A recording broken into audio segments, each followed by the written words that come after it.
জাপানে এমন একটি রহস্যময় দ্বীপ রয়েছে যেখানে শুধুমাত্র সাপেদের রাজত্ব চলে। এই সাপগুলো কেবল বিষাক্তই ছিল না, বরং এরা এতটাই আক্রমণাত্মক ও ভয়ঙ্কর ছিল যে গোটা দ্বীপের অন্যান্য প্রাণীদের মাঝে ভীষণ ভয়ের সৃষ্টি করেছিল। এদের কামড়ে প্রতি বছর হাজার হাজার মানুষের মৃত্যু হতো, আর তখন জাপানের সরকারের কাছে এর কোনো সমাধানও ছিল না। কিন্তু হঠাৎ একদিন জাপানের সরকার এমন এক সিদ্ধান্ত নেয় যা কেবল ওই দ্বীপের মানুষেরাই নয়, বরং সমগ্র জাপানকে হতবাক করে। সাপেদের বংশকে নির্মূল করার জন্য তারা আমাদের এশিয়া মহাদেশ থেকে কিছু বেজি নিয়ে এই দ্বীপে ছেড়ে দেয়। বেজিরা হলো এমন এক প্রাণী যারা সাপেদের ভয় দেখানোর জন্য আর মারার জন্য খুবই বিখ্যাত। বেজিরা সাপ হত্যা করাকে এক ধরনের খেলা মনে করে। জাপানি বিজ্ঞানীদের কাছে শুধুমাত্র এটাই সমাধান বলে মনে হয়েছিল, কিন্তু তখন কেউই ভাবেনি এমন আজগুবি সিদ্ধান্তের কারণে কতটা ভয়ঙ্কর পরিণাম হতে পারে। এটা এমন এক ধরনের সিদ্ধান্ত ছিল যা প্রকৃতির নিয়মকে ভঙ্গ করে, কিন্তু প্রকৃতির সঙ্গে খেলার পরিণাম যে কতটা ভয়ঙ্কর হতে পারে জাপানিরা কিছু বছর পর ভালোভাবেই টের পায়। 1970-এর দশকের দিকে জাপানের আমিমা ওশিমা দ্বীপের বসবাসকারী লোকেরা হাবু সাপ নামে এক ভয়ানক সাপের মুখোমুখি হতে শুরু করে। পুরো ওশিমা দ্বীপেই এই সাপের ছোবলের তাণ্ডব চালাতে শুরু করে, কারণ এরা পুরো দ্বীপে ছড়িয়ে পড়েছিল। প্রতি মাসে প্রায় 200 জনের বেশি মানুষকে এই সাপ ছোবলের মাধ্যমে শিকার করত। হাবু সাপ ছিল অন্যান্য বিষধর সাপেদের চেয়ে অনেক বেশি বিষাক্ত। এর কামড়ে ব্যক্তির উচ্চ রক্তচাপ আর বমি হতে থাকে, আর সঠিক সময় চিকিৎসা না করলে ব্যক্তির মৃত্যু হতো। বেশিরভাগ এই সাপগুলো কৃষকদের চাষযোগ্য জমি আর পশুপালন এলাকায় বাস করত, আর এ কারণেই মাঝে মধ্যে কৃষকদের পা এই সাপের গায়ে ভুল করে লেগে পড়ত।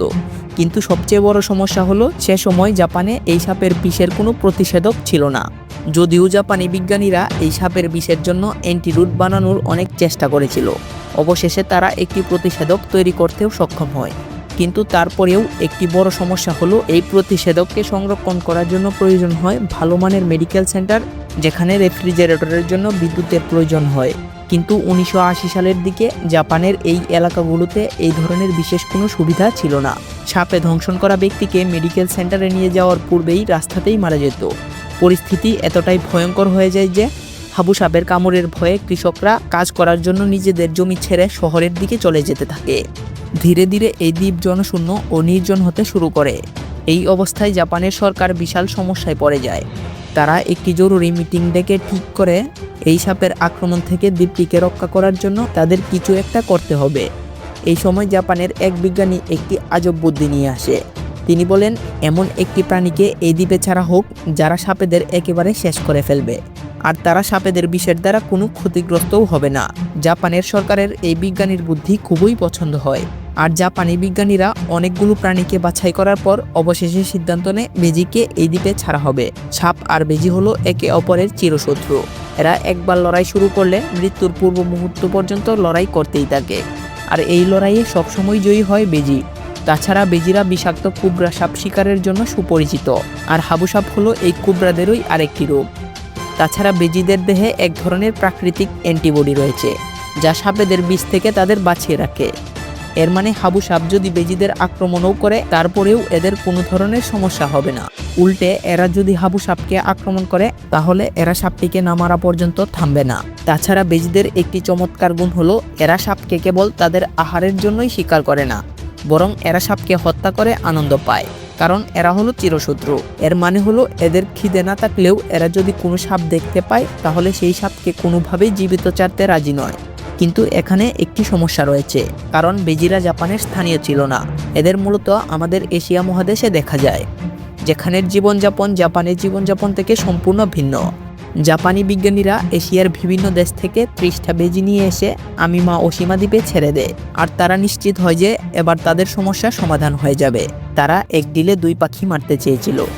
তারা ভেবেছিল এই বেজিগুলো সাপ আর ইঁদুর উভয়েরই অত্যাচার থেকে দ্বীপটাকে বাঁচাবে। কিন্তু কয়েক বছর পর তাদের সংখ্যা 30 থেকে 30,000-এ পৌঁছে যায়। এদের আচরণ দেখে জাপানি বিজ্ঞানীরা অবাক হয়ে যায়।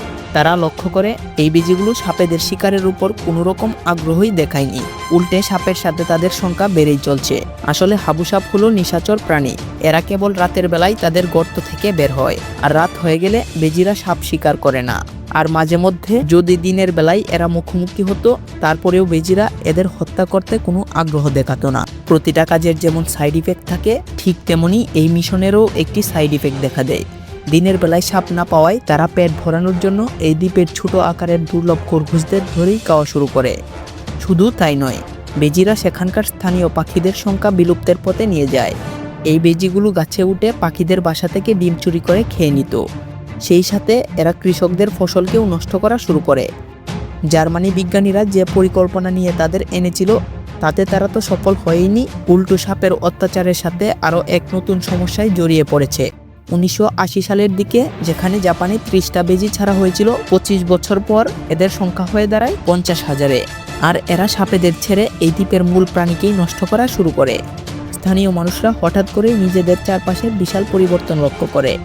যেসব প্রাণীদের তারা দেখতে পেত তাদের অনেকেই অদৃশ্য হয়ে যেতে শুরু করে। হঠাৎ করে এমন পরিবর্তন দেখে তারা সহজেই বুঝে যায় বেজিরা সাপ মারছে না, বরং তাদের জন্য বিপদ ডেকে আনছে। এভাবে চলতে থাকলে একটা সময় জাপানের মূল জীববৈচিত্র্যকেই এরা নষ্ট করে দেবে। এরপর শুরু হয় আরও এক নতুন যুদ্ধ। এবারে যুদ্ধ শুরু হয় মানুষ আর বেজির মধ্যে। 2000 সালের দিকে বেজি ধরার জন্য এক বড় মিশন শুরু হয়। মানুষ ফাঁদ বসালো আর কুকুরদের সাহায্য নিল। লোকজনের মধ্যে আতঙ্ক ছড়িয়ে পড়ল। বেজির সংখ্যা ক্রমশই বেড়ে চলেছে, আর মানুষ বুঝতে পারল তাদের নতুন শত্রুর মোকাবেলা করা এখন প্রতিনিয়ত কঠিন হয়ে যাচ্ছে। জাপানের সরকার অবশেষে এই মহাবিপদের গুরুত্ব বুঝতে পারে, আর তাই 2000 সালের শুরুর দিকে বেজিদের বিরুদ্ধে যুদ্ধ ঘোষণা করে। এদের ধরার জন্য সরকার থেকে সরাসরি আদেশ ঘোষণা করা হয়। সরকার বেজি ধরার জন্য এক বিশেষ দল গঠন করে। সমগ্র আমিমা ওশিমা দ্বীপ জুড়ে এক বিশাল অভিযান শুরু হয়। কিন্তু বেজির মতো ছোট আর দ্রুত প্রাণীকে ধরা ততটাও সহজ ছিল না। এ কারণেই জাপানি সরকার যেখানে সবচেয়ে বেশি বেজি বসবাস করত সেখানেই ক্যামেরা বসিয়েছিল। এই ক্যামেরার সাহায্যে বেজিদের ফলো করা হতো, আর ওই রাস্তাগুলোতে বেজিদের বন্দী করার জন্য এক বিশেষ ধরনের ফাঁদ দিয়ে রাখত। যেখানে এদের সংখ্যা বেশি সেখানেই এদের পছন্দের খাবারে বিষ মিশিয়ে রেখে দেওয়া হতো, যাতে ওই বিষাক্ত খাবার খেয়ে বেজিরা মারা যায়। এর সাথে সাথে বেজি ধরার জন্য কুকুরদের ট্রেনিংও দেওয়া হয়। প্রতি রাতে এই দলটা দ্বীপে অভিযান চালাতে থাকে, আর অভিযান বছরের পর বছর ধরে চলতে থাকে। অবশেষে 2018 সালে জাপান সরকার ঘোষণা করে আমিমা ওশিমার দ্বীপ এখন সম্পূর্ণ বেজিমুক্ত। এই মিশনে প্রায় 40,000 বেজিদের বন্দী করা হয়, আর বাকিদের বিষ দিয়ে মেরে ফেলা হয়। শুনতে দুঃখজনক লাগলেও তাদের কাছে আর কোনো উপায়ও ছিল না। এই বেজির দল প্রায় 15টি প্রজাতির প্রাণীকে নষ্ট করে দিয়েছে। ইতিমধ্যে এই দ্বীপে সাপের সংখ্যাও ক্রমশ কমে আসছে। তবে এর কারণ বেজিরা নয়, বরং এই দ্বীপের মানুষের প্রচেষ্টায় হাবু সাপদের জন্য এখানে জনগণ বিভিন্ন ধরনের ফাঁদ পাতা শুরু করে। 2005 সালের পর থেকে এখানে অ্যান্টিভেনম অ্যাভেলেবল হয়ে যায়। বর্তমানে আমিমা ওশিমায় আর বেজিদের দেখা যায় না, কিন্তু এখনও এই দ্বীপে হাবু সাপ আর ইঁদুরদের দেখা যায়।